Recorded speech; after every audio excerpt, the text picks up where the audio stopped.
വീണ്ടും ഒറ്റപ്പെട്ട ആക്രമണം തുടർന്ന് ഇറാൻ. ബഹ്റൈനിൽ ഡ്രോൺ ആക്രമണമുണ്ടായി. മനാമയിൽ വീടിനും കെട്ടിടങ്ങൾക്കും തീപിടിച്ചു. സൗദിയിൽ പ്രിൻസ് സുൽത്താൻ എയർബേസിന് നേരെയും ആക്രമണമുണ്ടായി. എസ് രഞ്ജിത്ത് വിശദാംശങ്ങളുമായി ചേരുന്നുണ്ട്. രഞ്ജിത്ത് നേരത്തെ അതിന്റെ വിശദാംശങ്ങൾ പങ്കുവച്ചിരുന്നു. ഒറ്റപ്പെട്ട ചില ആക്രമണങ്ങൾ ഇപ്പോഴും തുടരുന്നു എന്നുള്ളത് പ്രധാനമാണ്. എത്രത്തോളം നാശനഷ്ടങ്ങൾ ഉണ്ടായിട്ടുണ്ട്? ഇപ്പോഴും ഈ ആക്രമണം തുടരുന്ന നിലയെ GCC രാജ്യങ്ങൾ എങ്ങനെ കാണുന്നു രഞ്ജിത്ത്?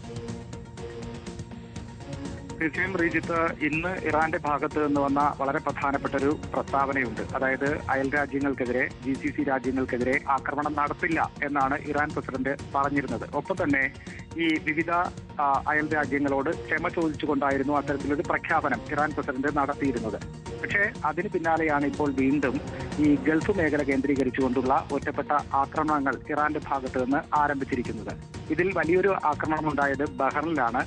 ബഹ്റൈനിലെ മനാമയിൽ വലിയ തോതിലുള്ള നാശനഷ്ടങ്ങൾ ഉണ്ടായി എന്നാണ് ഔദ്യോഗികമായി തന്നെ അവിടുത്തെ സർക്കാർ അറിയിച്ചിരിക്കുന്നത്. ഈ മനാമയിലെ ഒരു വീടിനും ഒപ്പം തന്നെ അതിന് സമീപത്തുള്ള നിരവധി കെട്ടിടങ്ങൾക്കും തീപിടിച്ചു.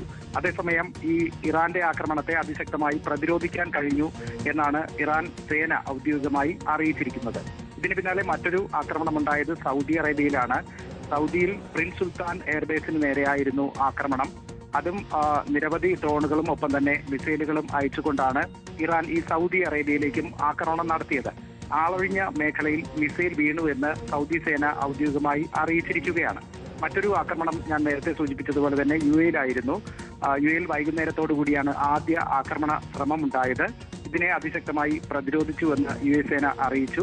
അതിന് പിന്നാലെ ദുബൈയിലും ആക്രമണമുണ്ടായി. ദുബായ് മറീന മേഖലയിലാണ് ആക്രമണമുണ്ടായത് എന്ന് ദുബായ് മീഡിയ ഓഫീസ് അല്പസമയം മുമ്പ് അറിയിക്കുകയുണ്ടായി. അതിൽ ഈ മീഡിയ ഓഫീസ് അറിയിച്ചിരിക്കുന്നത് ഈ ഡ്രോണുകളുടെയും അതുപോലെ തന്നെ മിസൈലുകളെയും തകർത്തപ്പോൾ അതിന്റെ അവശിഷ്ടം ഒരു കെട്ടിടത്തിൽ വീണു. അതേസമയം ആർക്കും പരിക്കില്ല എന്നും ദുബായ് മീഡിയ ഓഫീസ് ഔദ്യോഗികമായി അറിയിച്ചിരിക്കുകയാണ്. ഇതിൽ നമ്മൾ ആദ്യം സൂചിപ്പിച്ചതുപോലെ തന്നെ ഇറാൻ ഇനി അയൽ രാജ്യങ്ങൾക്കെതിരെ ആക്രമണം നടത്തില്ല എന്നൊരു പ്രഖ്യാപനത്തിന് പിന്നാലെയാണ് വീണ്ടും ഇത്തരത്തിൽ ആക്രമണം ഉണ്ടാകുന്നത്.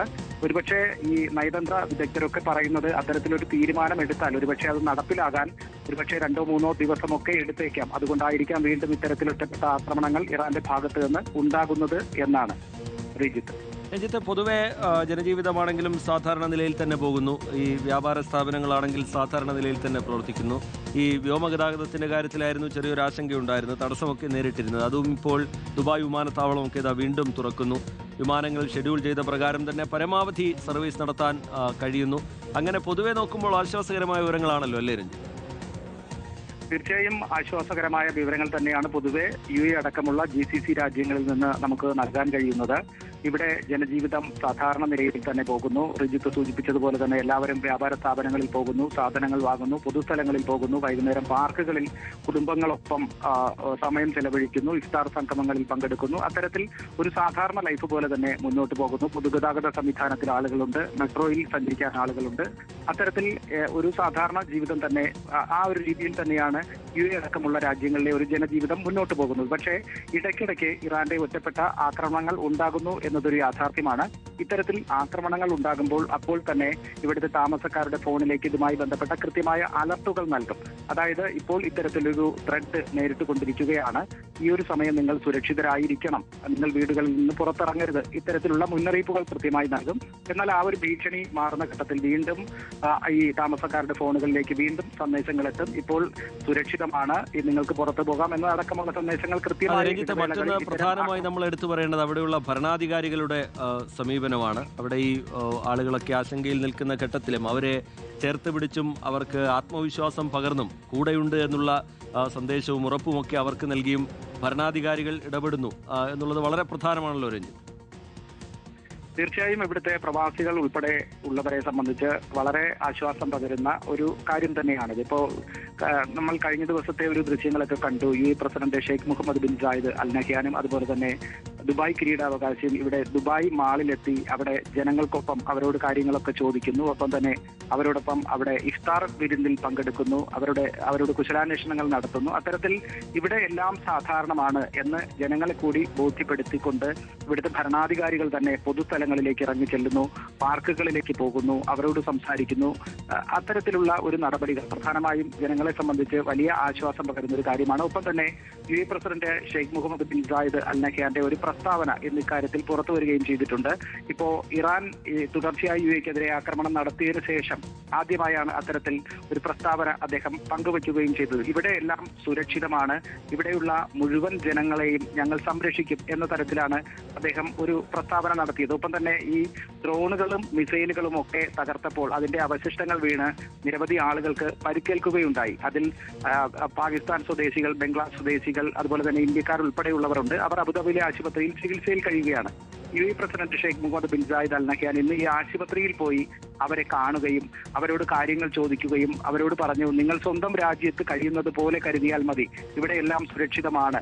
അത്തരത്തിൽ ഓരോരുത്തരെയും കണ്ട് അവരെ ആശ്വസിപ്പിക്കുന്നു, പൊതുസ്ഥലങ്ങളിലേക്ക് പോകുന്നു. അതൊക്കെ പ്രധാനമായും ഈ രാജ്യം സുരക്ഷിതമാണ് എന്ന് ഭരണാധികാരികൾ തന്നെ ജനങ്ങളോട് ആവർത്തിച്ച് പറയുകയും ചെയ്യുന്നുണ്ട്. ഒപ്പം തന്നെ നമ്മൾ എടുത്തു പറയേണ്ടുന്ന മറ്റൊരു പ്രധാനപ്പെട്ട കാര്യം, ഇപ്പോ ഈ ഓരോ ദിവസവും കഴിഞ്ഞ ദിവസമൊക്കെ നിരവധി മിസൈലുകളും ഡ്രോണുകളും ഒക്കെയാണ് ഈ UAE ലക്ഷ്യമാക്കി ഇറാൻ അയച്ചത്. പക്ഷേ അതിനെയൊക്കെ UAEയുടെ പ്രതിരോധ സംവിധാനങ്ങൾ ഉപയോഗിച്ച് ശക്തമായി തന്നെ തകർക്കാൻ കഴിഞ്ഞു. ഇന്നലെയും ഇന്നുമൊക്കെയായി നൂറുകണക്കിന് അല്ലെങ്കിൽ 100-ൽ പരം ഡ്രോണുകളാണ് UAE ലക്ഷ്യമാക്കി എത്തിയത്. പക്ഷേ ഇതിൽ 90-ൽ പരം ആക്രമണങ്ങളെയും അതിശക്തമായി ചെറുക്കാൻ കഴിയുന്നു എന്നതാണ് ഏറ്റവും പ്രധാനപ്പെട്ട കാര്യം.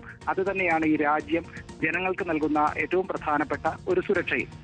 എസ് രഞ്ജിത്ത് വിശദാംശങ്ങൾ പങ്കുവയ്ക്കുകയായിരുന്നു. ചില ഒറ്റപ്പെട്ട ആക്രമണങ്ങൾ ഉണ്ടാകുന്നുണ്ട് ഇറാന്റെ ഭാഗത്ത് എന്നുള്ളതൊഴിച്ചാൽ ഗൾഫ് മേഖല പൊതുവെ ശാന്തമാണ്. ജനജീവിതം സാധാരണ നിലയിലേക്ക് പോകുന്നു. വ്യോമഗതാഗതം വീണ്ടും പഴയപടിയാകാൻ പോകുന്നു.